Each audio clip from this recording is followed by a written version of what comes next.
you first of all blow up my Twitter. Ah. There are so many people I say like going backstage to Idol want me to ask a question for you when I post like the link to my interviews with you. You blow Oh it my up. goodness. I know you blow That's it up. There's so awesome. many questions. One of them, people wanted you to do an impression of Keith Urban. Do you have one?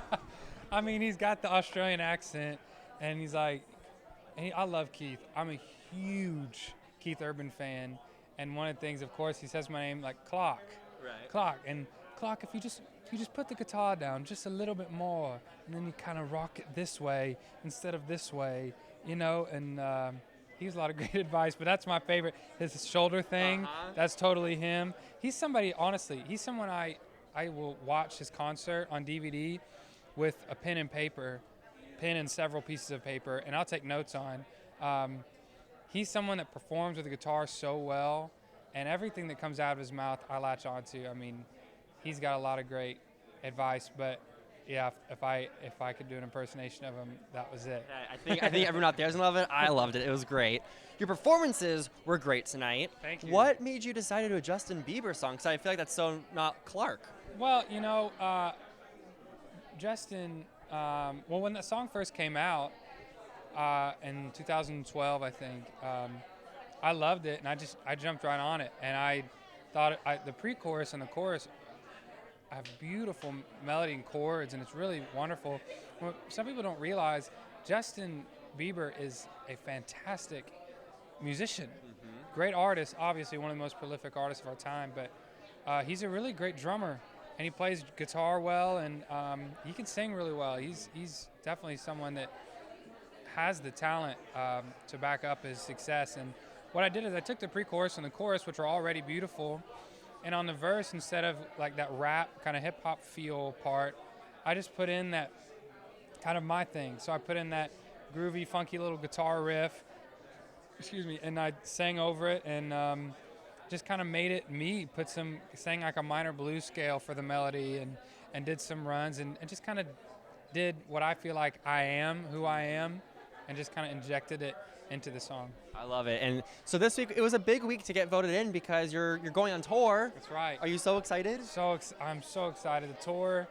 Touring and doing concerts is what I dream of over everything. Have you been on a tour previously to this? I've been on a lot of tours with Campus Choir, which was a choir that I was in, a Pentecostal gospel choir, but not anything that was actually mine. I've never been on a tour where it was Clark Beckham, Right.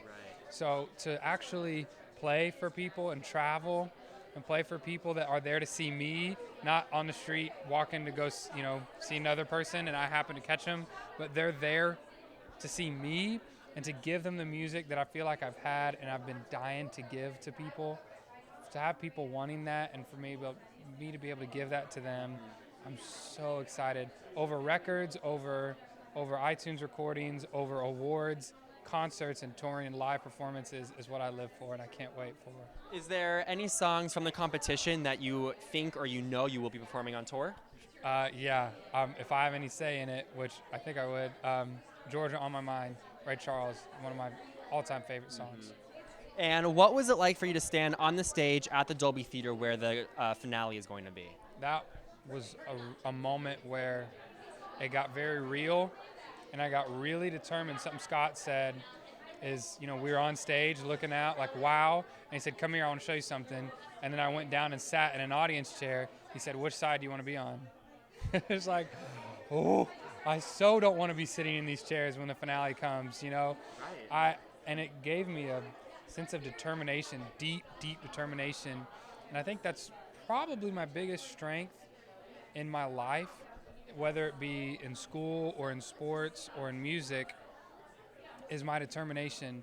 And I got that. I mean, it came very real to me, and I just thought in my head, all right, get me to a practice room. It's like when those moments happen, I get real quiet and I get really focused, and all I want to do is go practice and rehearse and think and envision and do different things to help my performance. But it got real when we saw that Dolby Theater. What I love about talking to you, we really see how much you love music, and I think that alone is going to take you extremely far in this competition. So I'm sure I'll be seeing you on the stage at the Dolby. It was great talking to you. Yes. Thanks, man. See you next Appreciate week. it.